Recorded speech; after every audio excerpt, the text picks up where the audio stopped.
नमस्कार साथियों, संस्कृति आईएएस के यूट्यूब चैनल पर आप सभी का स्वागत है। मैं हूं चंद्रशेखर। आज हम बात करने वाले हैं जो लगातार चर्चा में है, स्टेपल वीज़ा। स्टेपल वीज़ा क्या होता है और भारत और चीन के मध्य इसको लेकर के विवाद क्यों है।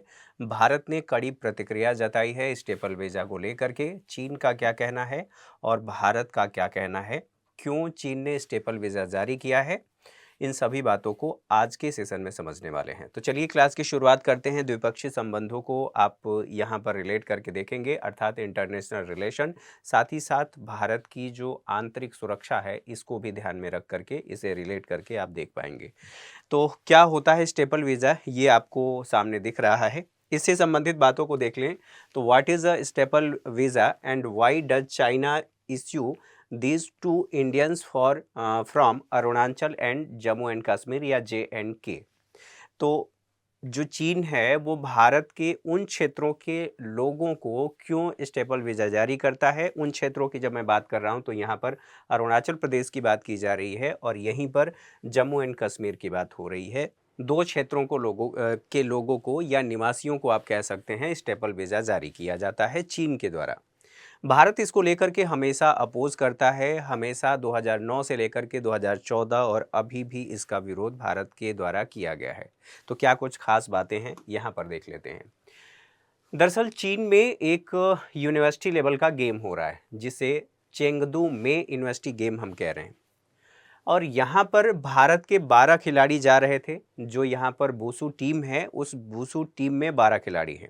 यह मिक्स एक मार्शल आर्ट है। जब वुशु की बात करें, वुशु खेल क्या होता है, मिक्स मार्शल आर्ट है। इसमें भाग लेने के लिए 12 लोग जा रहे थे। 12 लोगों में से जो भारत का हिस्सा है, उन सभी हिस्सों से इसमें खिलाड़ी तो थे ही, साथ ही साथ अरुणाचल प्रदेश से यहाँ पर 3 खिलाड़ी थे। इन 3 खिलाड़ियों के लिए वीज़ा जारी किया गया। किसके द्वारा? चीन के द्वारा। चीन ने जो वीज़ा जारी किया, तो आप वीज़ा को ऐसे समझिए, मान लीजिए ये इंडिया है। इंडिया से अगर चाइना में कोई व्यक्ति जा रहा है तो इनके पास पासपोर्ट होना चाहिए, कहाँ का? भारत का। और जब ये अप्लाई करेंगे इस देश के पास, तो ये देश यहाँ पर आने के लिए और किस उद्देश्य से आप आ रहे हैं, उसके लिए वीज़ा जारी करेगा। तो जब वीज़ा जारी करेगा तब यहाँ से, अर्थात इंडिया से चीन में कोई व्यक्ति जा सकता है। अब जिस उद्देश्य से जा रहा हो, यह पता चलता है। जो आपका पासपोर्ट है, पासपोर्ट पर वहाँ एक मुहर लगाई जाती है। इस मुहर से पता चलता है कि दरअसल किस उद्देश्य से आप उस देश में जा रहे हैं और उस देश ने आपको कब तक, अर्थात कितनी अवधि के लिए वीज़ा जारी किया है। तो यहाँ पर खेलने के लिए ये लोग जा रहे थे, कहाँ पर? जो यूनिवर्सिटी गेम्स हैं चेंगदू में, चीन के चेंगदू में। इनको चाहिए था कि यहाँ से वीज़ा मिले। वीज़ा मिला ज़रूर, लेकिन बाकी जो खिलाड़ी हैं, उन खिलाड़ियों को छोड़ करके 3 खिलाड़ी जो अरुणाचल प्रदेश से संबंधित थे, उन खिलाड़ियों को स्टेपल वीज़ा जारी किया गया। अब यहीं पर सवाल ये उठता है कि स्टेपल वीज़ा क्या होता है। अब यहाँ पर देखें, किसी पासपोर्ट पर वीज़ा की मुहर न लगाते हुए कोई भी देश जो वीज़ा जारी कर रहा है, अलग से एक कागज़ पर मुहर लगा करके और मुहर लगा करके दे देता है। पासपोर्ट के साथ उसको नथी कर देता है या स्टेपल कर देता है। अब नथी करने का सीधा सीधा सा मतलब है, उसी चीज़ को जब स्टेपल कर दिया जाता है तो उसे हम कह रहे हैं कि ये स्टेपल वीज़ा है। जब मैंने बताया कि कोई देश अगर वीज़ा पर मोहर लगा कर के दे रहा है, तो इसका मतलब यह है कि आप किस उद्देश्य से जा रहे हैं। न केवल यहाँ पर उद्देश्य पता चलता है, बल्कि इससे यह भी पता चलता है कि ये जो व्यक्ति है, वो मतलब यहाँ पर जो व्यक्ति जा रहा है चीन में, वो भारत का व्यक्ति है, अर्थात भारत का रहने वाला व्यक्ति है। तो भारत के अगर किसी हिस्से से वो संबंधित है, तो इसका मतलब यह भी होता है कि यह भारत का भाग है और यह संप्रभु भाग है। यहाँ का कोई व्यक्ति है जो चीन जा रहा है। ठीक है, तो इससे ये साबित हो जाता है। तो दो बातें हमने समझ ली, एक तो उद्देश्य समझ लिया और दूसरा इसका मतलब समझ लिया। इसका मतलब क्या होता है जो उस पर मुहर लगाई जाती है। ये आप देख रहे हैं पासपोर्ट, यहाँ पर ये जो लगा हुआ है, इसकी बात कर रहे हैं कि किस उद्देश्य से जा रहा है, क्या क्या बातें हैं, ये तो आपने समझ लिया। अब मामला ये है कि ये 3 लोग हैं, इन्हीं लोगों के लिए जो वीज़ा जारी किया गया, स्टेपल वीज़ा जारी किया गया। जब ये भारत सरकार ने देखा तो एयरपोर्ट पर उनको रोक लिया गया, अर्थात उन्हें जाने नहीं दिया गया। वो पहले कंफर्म करने की बात कही गई, फिर कंफर्म नहीं हुआ तो फिर वहाँ पर उनको रोक लिया गया, अर्थात 3 व्यक्ति जो जिनको स्टेपल वीज़ा जारी किया गया था उनको भारत में ही रोक लिया गया, लगभग सभी खिलाड़ियों को। भारत सरकार ने इस बात को लेकर के विरोध किया कि भैया ऐसा नहीं किया जाना चाहिए, क्योंकि अरुणाचल प्रदेश हमारा है, वो भारत का इंटीग्रल पार्ट है। ठीक है, अच्छा, यहाँ तक तो बातें समझ में आ गई।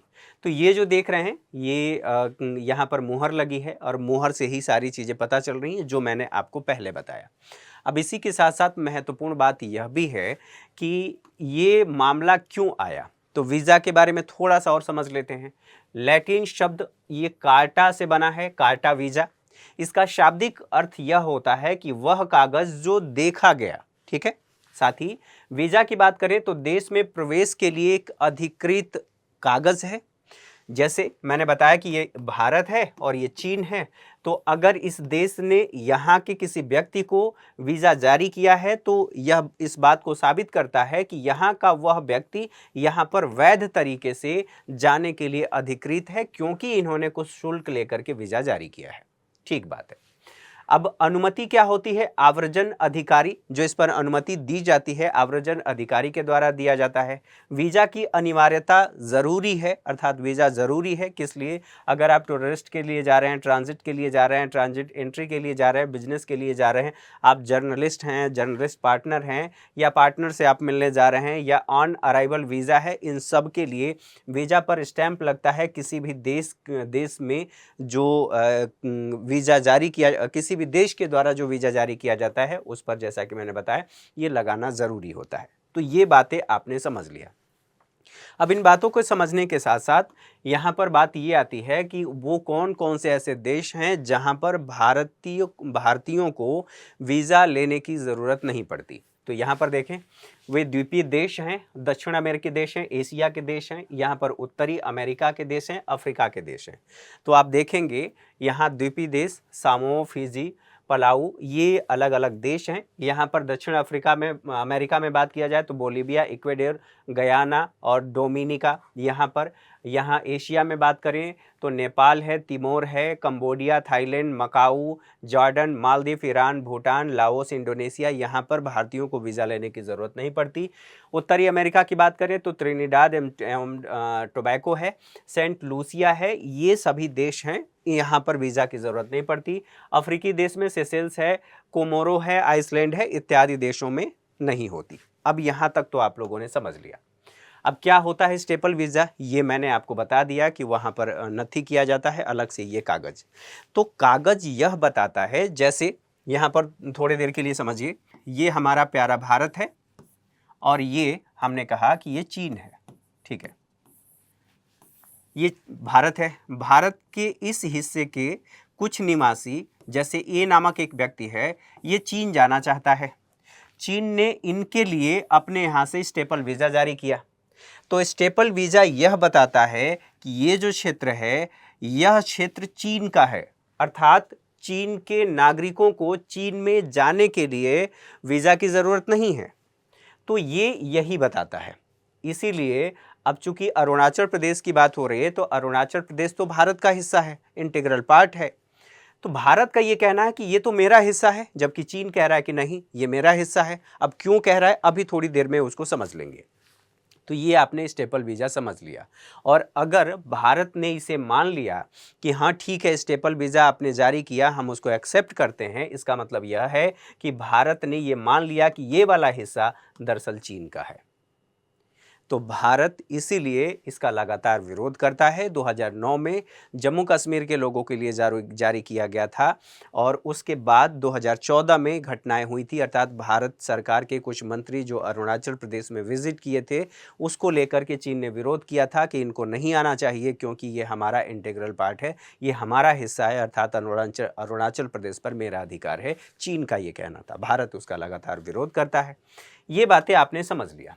अब कौन कौन से देश हैं जो स्टेपल वीज़ा जारी करते हैं, तो जैसे चीन की बात कर लीजिए, ईरान हो गया, उत्तर कोरिया, क्यूबा, सीरिया, ये सभी देश स्टेपल वीज़ा जारी करते हैं। अच्छा, यहाँ तक बात स्टेपल वीजा पर विवाद क्यों है? तो वही बात जो मैंने बताया, अरुणाचल प्रदेश, इसका जो दक्षिणी तिब्बत है, दक्षिणी तिब्बत पर ये कहता है चीन की वहाँ पर मेरा अधिकार है, वह क्षेत्र मेरा है।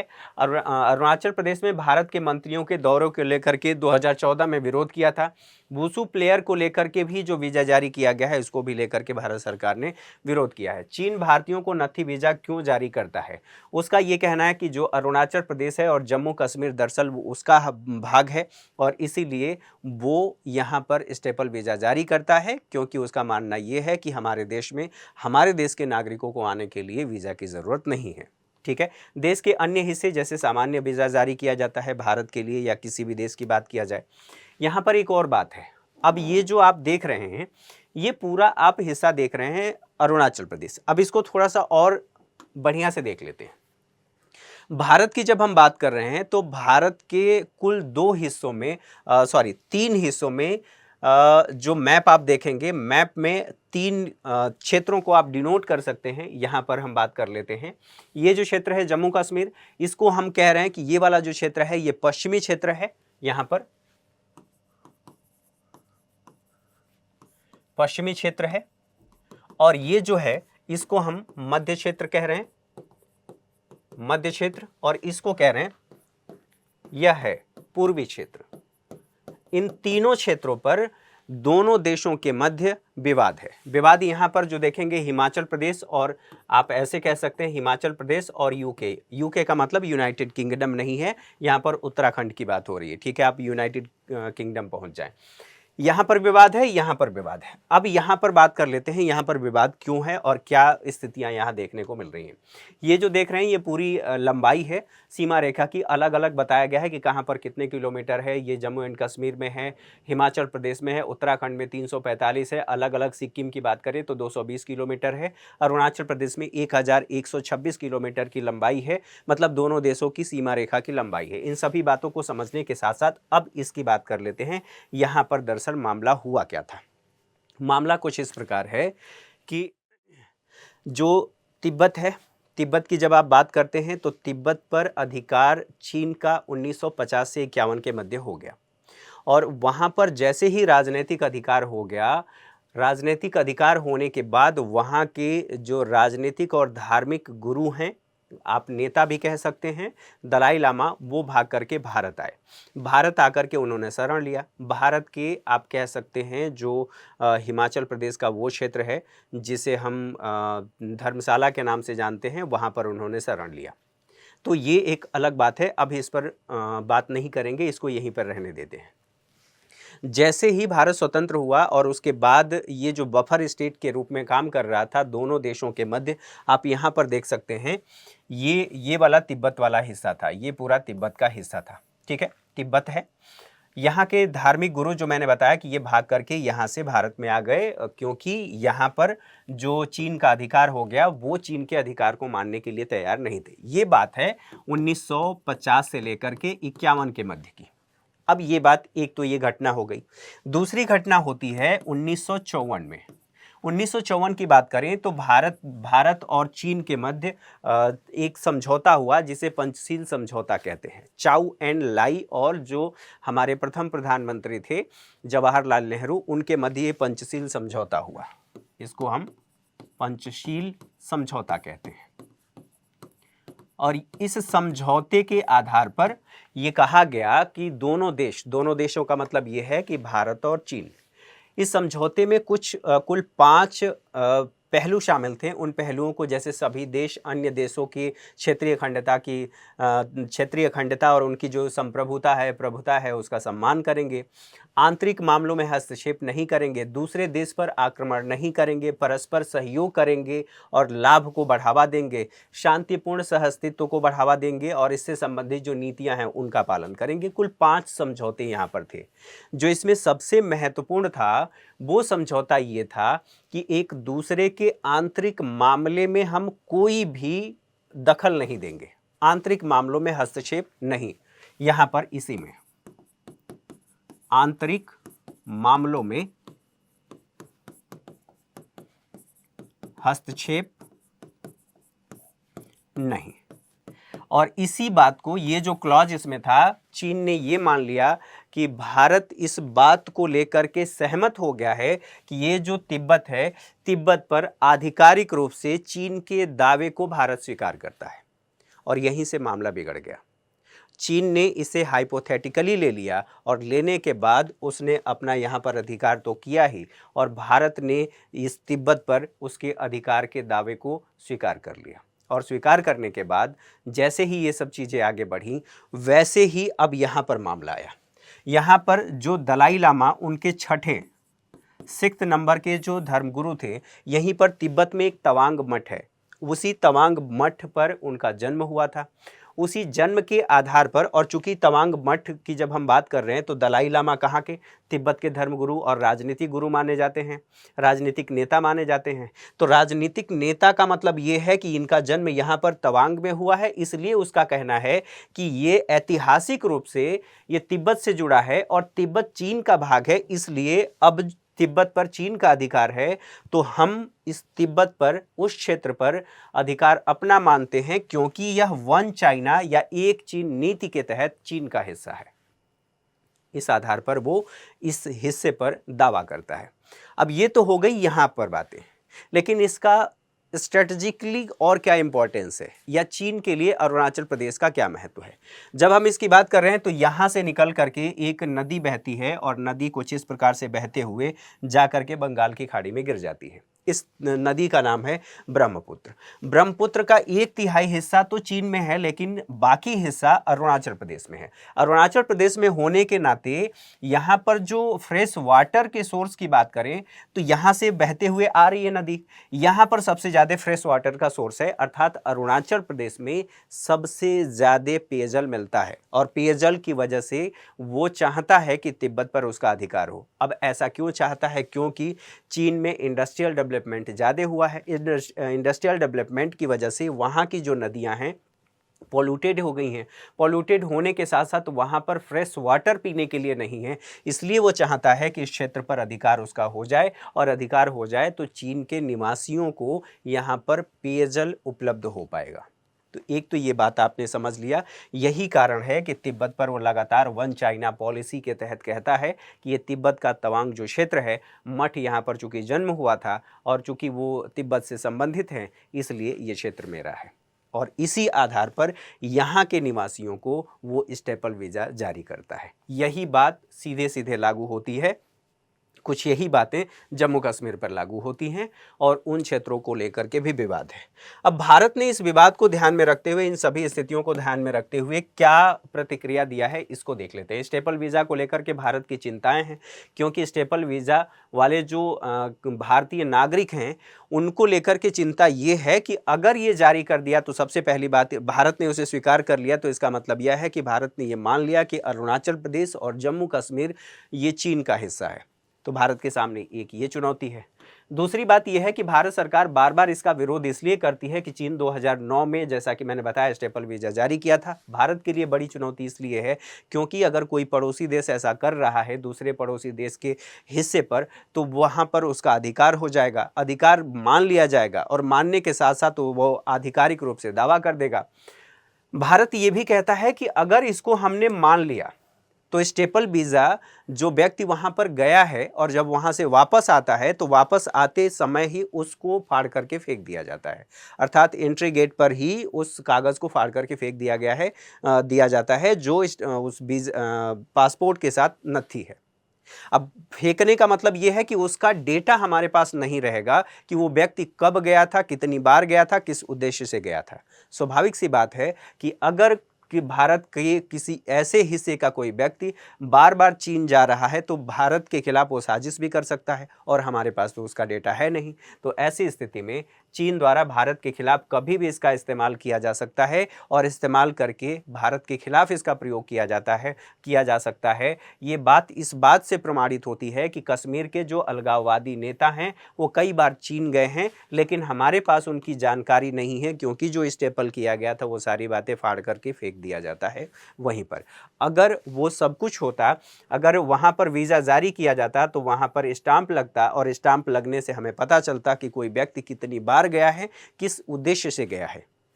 ठीक है, तो भारत सरकार इस वजह से विरोध करती है। अच्छा, भारत अब इसके खिलाफ क्या करता है? जो विदेश मंत्री हैं उन्होंने कहा ये है कि जो अरिंदम बागाची हैं इन्होंने अस्वीकार किया, इसका विरोध भी किया और चीन के सामने जो भारत में चीनी दूतावास हैं उनको बुला करके और अच्छा से उनकी क्लास लगाई। फिलहाल अब ये देख लेते हैं कि आगे की क्या बात है।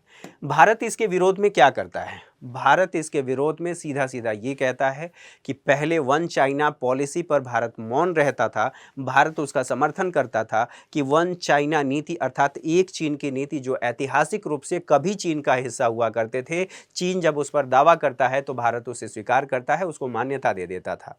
लेकिन अब भारत ये कहता है अपनी पॉलिसी से उसको हटा दिया है और हटा करके ये कह रहा है ये जो तिब्बत आप देख रहे हैं, इस तिब्बत पर अब इसके जो आधिकारिक दावे हैं उनको भारत ने मानने से अब इनकार धीरे धीरे करना शुरू कर दिया है। इसी आधार पर जब भारत इसको इनकार कर रहा है तो जो ताइवान है, ताइवान चीन का पहले हिस्सा हुआ करता था। पहले इनका दावा है कि ये दरअसल ये चीन वास्तव में ये चीन है और यहाँ के जो निवासी हैं उनका ये कहना है कि दरअसल वास्तव में हम चीन हैं। तो यहाँ पर जो वन चाइना पॉलिसी के तहत दावा करता है चीन, अब उसके दावे को भारत मान्यता नहीं देता है और मान्यता नहीं देने के साथ साथ ये जो क्षेत्र है ये बहुत ज़्यादा महत्वपूर्ण है, ये देश बहुत ज़्यादा महत्वपूर्ण है। ताइवान को देश के रूप में कई देशों ने मान्यता दे दी है, हालांकि भारत ने मान्यता नहीं दिया है, लेकिन भारत के लिए इम्पॉर्टेंट है, बहुत ज़्यादा महत्वपूर्ण है। यहाँ से सेमीकंडक्टर से लेकर के और जो छोटे छोटे इंस्ट्रूमेंट हैं वो हमारे लिए महत्वपूर्ण है, हम यहाँ से आयात करते हैं। यहाँ पर हमने वाणिज्यिक दूतावास खोला हुआ है, तो ये हमारे लिए बहुत ज़्यादा महत्वपूर्ण साबित हो सकता है, क्योंकि अब चीन का दावा यहाँ पर भारत के समर्थन के बिना कमज़ोर होता नज़र आ रहा है। तो इससे संबंधित क्या क्या बातें थीं आप लोगों ने समझा और उम्मीद है आप सभी को ये सब बातें समझ में आई होंगी। अगर बातें समझ में आई हैं तो एक बार कमेंट करके ज़रूर बताएं। आज के सेशन में मेरे साथ इतना ही, अगली क्लास में हमारी मुलाकात होगी। तब तक के लिए नमस्कार, ढेर सारी शुभकामनाएं। Thank you for watching.